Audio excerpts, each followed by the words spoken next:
Hi everybody, and welcome to this edition of Sports Talk. I'm Jimmy Allinder, and with me this afternoon is the Supervisor of Athletics, Frank Noppenberger. We're here to draw a close on the fall 2000 season, and quite a season it's been in many respects. I'm Frank. I really think so. A lot of championships. I've said many times, as a matter of fact, I said it today at our assembly, that every one of our teams, we may not have won a championship, but we certainly played like champions, every team. And I was extremely proud of their performances throughout the year. Most proud maybe is that we were ejection free, which deals with sportsmanship. In my mind, that's very important. So congratulations to the athletes and the coaches for emphasizing the right way to play the game. And that includes 8th grade also, Jim, from 8th grade to 9th grade. And there's a lot of athletes out there and a lot of programs. Well, there's certainly a lot of programs, is right, because one of the things that people think about when it comes to East Brunswick varsity athletics, or sub-varsity for that matter, is the number of participants in the fall, winter, and spring sports. Is it getting more difficult to get the kids to come out for as many programs as you provide, or do you still see the interest as far as sports at East Brunswick? The younger levels, just as many kids, and then it dwindles as it goes on. I think we're in the age of specialization. You and I and Phil, we've mentioned this many times, that kids seem to be specializing in sports. So you may not get you may get numbers, or look like there's numbers, but it's really not. There's not as many kids going out. And the other thing is, I'm not sure if they want to sit the bench or be a substitute. It seems almost sometimes that I want it and I want it now. I'm pretty lucky to have outstanding coaches, support of the family, the administration, and guys like you and Phil and everyone who've donated their time for Channel 3 to make this athletic program run smoothly. But what I'm trying to say is that, and I'm not doing a good job of it, is the kids are still going to come out because we have so many sports and we offer so much. We offer a variety. There's something for every kid out there. Right. And not only is there a lot of sports, but the facilities, and there is a very visible change going on as far as capital improvements at East Brunswick. Can you give us an update on some of the things that are going on and when we can expect some of the improvements to be completed? Let's just focus on my end, the athletic phys ed end. We're going to have 2 gyms probably ready to go in September or a little bit before. Small gyms, a sub-gym that'll have a great area for aerobic type activities and dance classes for phys ed. And they're basically a teaching station, and the other one will be a small gymnasium with 6 baskets that can be used for a variety of things, from volleyball to gymnastics, after school, and basketball, and of course, more important, as a phys ed teaching station. I expect next September to be able to use those. Okay. Well, let's focus on the season just passed, and that is the fall season, where I count 1, 2, 3, 4, 5, 6, 7, 8, 9, 10 varsity sports. I imagine you can't find that anywhere else. And we begin, of course, with the football team coached by Marcus Borden. Somewhat of a disappointing season, not somewhat, a disappointing season at 2-8. The only thing disappointing in it, Jim, is maybe the record. Certainly the effort of the coaching staff and the kids is unequaled anywhere, and I'm sure the effort they gave is just as good as the one that Sayreville staff gave or Bergen Catholic. I was real proud of the way the kids and the coaches, game in and game out, gave it their best. And Marcus, Coach Borden, at the end of every game, he always addresses his team, and he just told them that we got to keep plugging, doing your best, and good things will happen. I attended their banquet the other night, and it was just a great banquet. You wouldn't have known if we were 10-0 or 2-8 or 5-4 or whatever. There was a great camaraderie there among the coaching staff and the kids and the parents, and it was just a pleasure to be there. Quarterback Club sponsored it. 2-8, disappointing. The record was disappointing, but certainly not the effort or by the coaches or anyone else. We had some individuals that did a good job for us this year. Mike Marrero played both sides of the ball. He did real well. We had James Gagnon that made all conference. Of course, he played both sides of the ball. We had Jason Carbone, who did a great job for us, and they were our seniors. You always ask them about next year. Well, the quarterback, Mark Mariski, was a sophomore. The running back, Bobby Mineta, he was a sophomore. And we had two freshmen. Never had two freshmen in my 20 years letter at the varsity level. And this year we had Ernie Fusco as a linebacker inside and the lineman James Correa. So we had two freshmen letter. I'm not going to say we were young, and that's the excuse. We just, Bobby didn't have the talent. But the kids gave it their all, and I'm extremely proud of the staff and the athletes. Two things. Number one, I don't think it can be underscored more that playing in Central Jersey Group 4 as opposed to playing in perhaps Group 3, 2, or 1 is an enormous difference when it comes to competition. You play teams such as Piscataway, Woodbridge, Saraville. These are all teams that are loaded, and they have good traditions as well. And when you play a slate like that, and it says something just to be able to compete with some of these programs. Well, it's the competition, Jim. Yeah, we all want to win, but it's competing. And in 5 years, 10 years, these kids are going to say, I played 4 years of high school football, and what an experience it was. And you can never take that away from them. Absolutely. And yeah, we'd like to win more games, but after a while, it's the memories you create when they're sitting around someday at a Thanksgiving game. 10 years from now, it'll be, you know, the stories won't be embellished, of course, but it'll still be a memory they'll never forget. One thing that does not have to be embellished is the fact that I know that the Pop Warner program, the East Brunswick Golden Bears, I don't know if you were aware, but they went all the way to, I believe, Florida? Actually, I thought it was to Pennsylvania. Okay. Midwest Pennsylvania they went, and they lost in the semifinals. Finals would have been in Florida, I believe.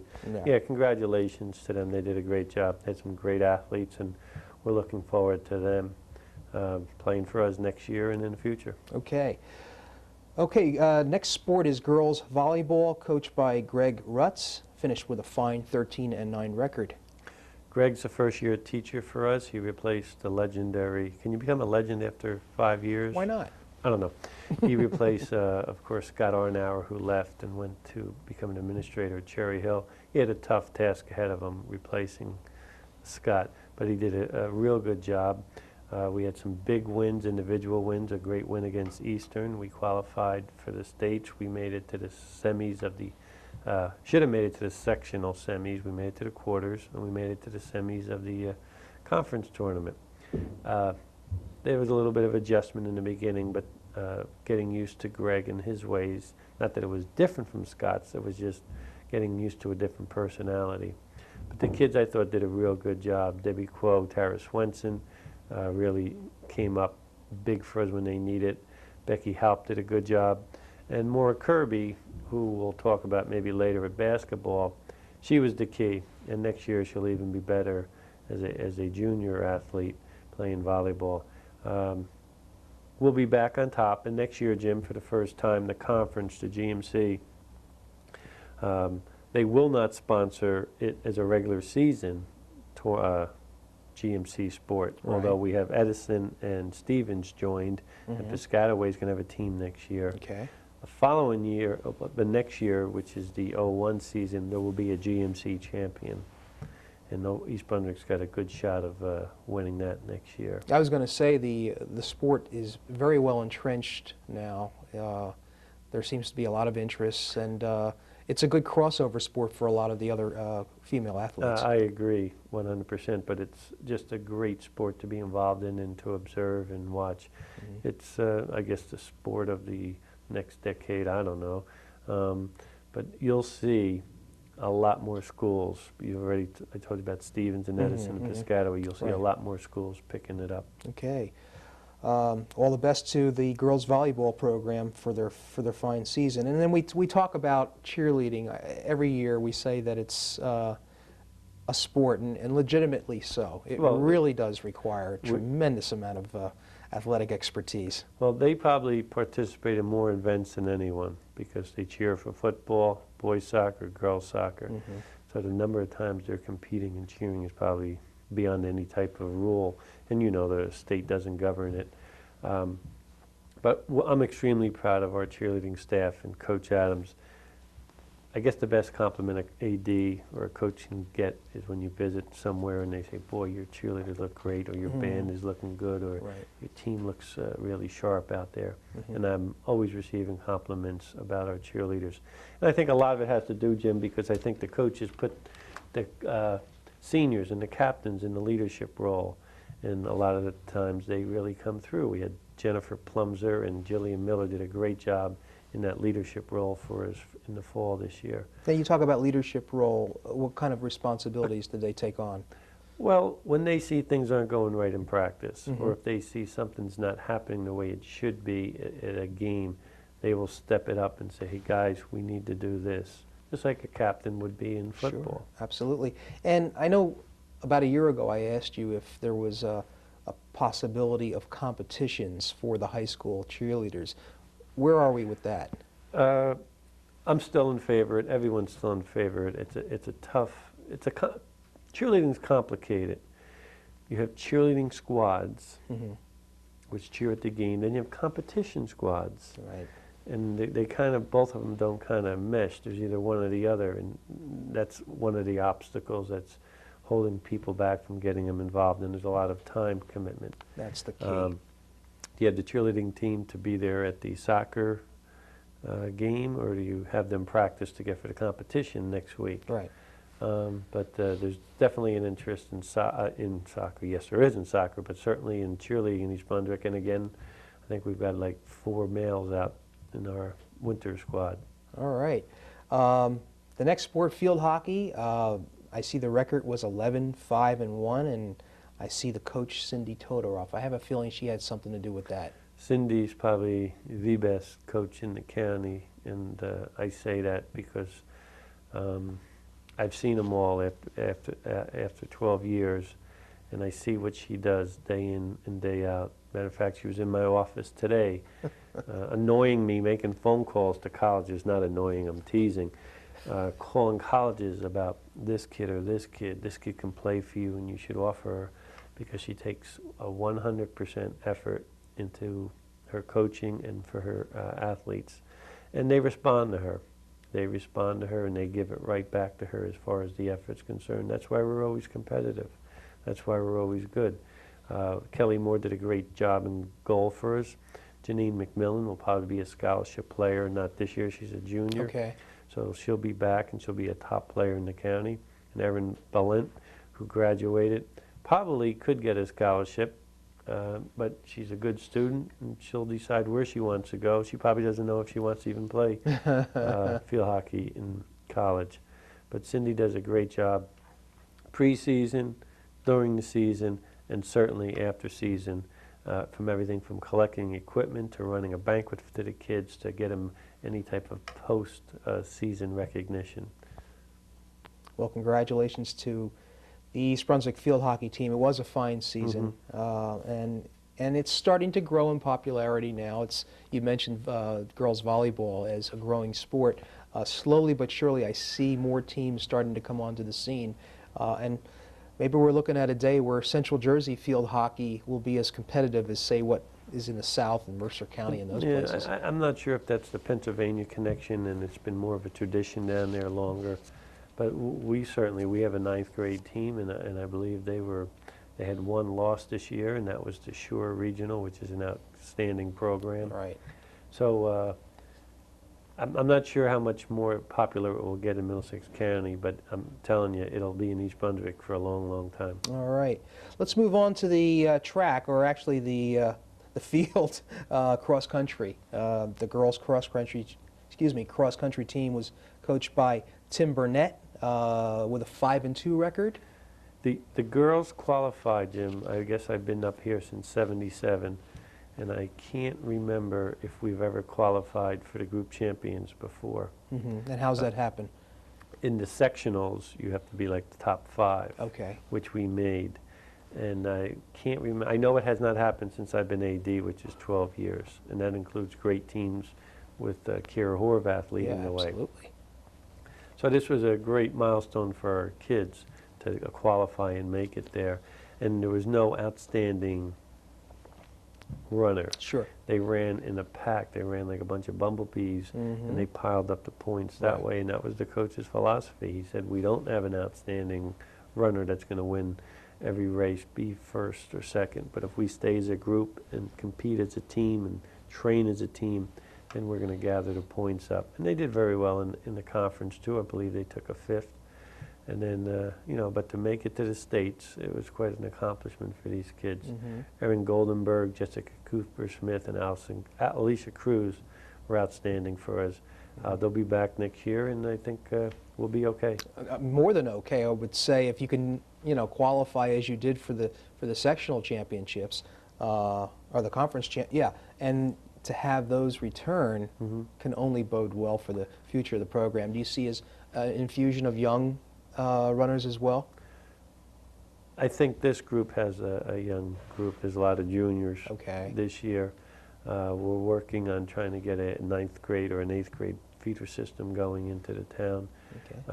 And that will increase the interest, just like an Old Bridge does. They've got that feeder system, and I think we're going to have that soon. And the boys cross country team is coached by Rick Murray, finished with an identical 5-2 dual meet record, but they had some fine individuals as well. Well, they had 2 outstanding, probably the top sophomore in the county, in Alex Schatzkoff. If he was not the top, he was top 3 or 4, but he's definitely a quality runner. And of course, Brian Donovan, the senior. But as far as a team, at the assembly today, Rick pointed out that his first win of the year this year, it was against St. Joe's, at St. Joe's, which is quite an accomplishment. And then another highlight was when we beat Edison at a race when one person DQ'd, one runner DQ'd, and the other one got sick and didn't finish. So we were still able to win that during that competition. But individually, Brian Donovan will go down as probably one of our best, if not the best, cross-country runner. Senior? He is a senior. Okay. Few schools are looking at him, but he'll go down. He's got the school record, home course record, and he holds probably all the records at the different courses that we compete in. The cross-country coaches, Mr. Brophy, Mr. Murray, they just recorded everything. They've got everything recorded, and Mr. Horvath before that, who used to be an administrator at the school, they've got records. They've got course records for this school, for Warrenacle Park. So they've got all those records, and I think Brian will go down as one of the best. Yeah, I know he did have the best time at Thompson Park, which is where they used to run a lot of the dual meets and things of that nature. We like to run ours at home. We got a nice turnout. It's really neat. We get a lot of faculty members. Like there's a Shirley Reed, a teacher who comes out all the time just because she loves cross country. So we like to run them at home rather than just, you know, at Thompson Park. They run the GMCs there. Right.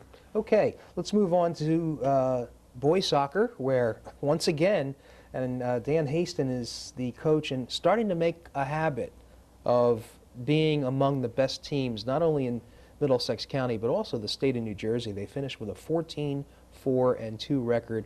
Again, the competition in soccer, boys and girls, is just it's so much better than, say, like a decade ago, where East Brunswick used to have the same type of success, but now they're doing it against better competition. Right. Well, our kids have improved. The quality of our play has improved, and that of everyone else. And we go out and we schedule the best. We'll play against Hal. We'll play against anyone at any time. And next year's schedule indicates that, too. When we picked up Cranford, who was the #1 team in girls soccer in the state, we called them up the day after that was over and said, "You want to play us?" So we booked that already. And we won't shy away from them in boys or girls soccer. Boys soccer, they had a real good season. And then anytime they walked on the field, the other team knew that they were going to be in for a tough game. He had guys like Brian Patterson leading it, Keith Sultana, go down, one of our better players of all time. Yoran Shalomi, I hope I pronounced his name correctly. He's only a junior, and he's like an all-conference type player. He'll be back. Danny Miller is an all-state quality player. He'll be back next year. Then you got a Mike Spadafino and a Keith Richings coming back. So as Coach always says, we just reload. And they'll be in the thick of things next year, and I wouldn't be surprised if we're competing for a Group 4 championship. Right, which you did last year, Yeah, obviously. they're hungry, Jim. They're hungry because they were denied a few goals this year. Right. So they're real hungry. You mentioned one individual who, in your opinion, was one of the best players to play at East Brunswick. That's quite a statement, considering all the greatness. It's a big list of kids. Yeah, I mean, but he was a 4-year starter at the varsity level. Okay, and this is who now? Keith Sultana. Okay, Sultana. And any prospects as to where he might, or if he plays next year? Well, I think the schools, Bucknell I know he likes. He Okay. visits that school, and we have a little bit of a connection with Bucknell. We have a lot of kids going there back and forth. And Okay. he may be going there, I'm not sure. I know in the fall he really liked it.